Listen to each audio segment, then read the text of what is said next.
Hola, bon dia, benvinguts a la comunitat islàmica Al-Hidayah de Torelló.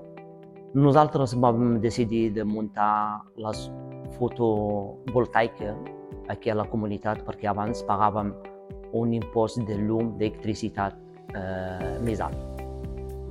Abans pagàvem quasi 200 euros cada 2 mesos i ara són 35 cada mes. De moment tenim 18 plaques muntades. Vam afegir la bateria per guardar l'energia del dia, per fer servir a la nit.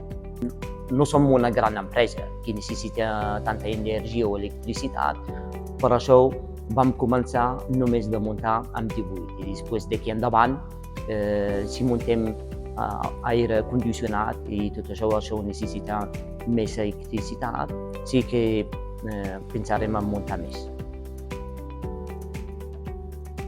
Va ser fantàstic, de veritat fantàstic.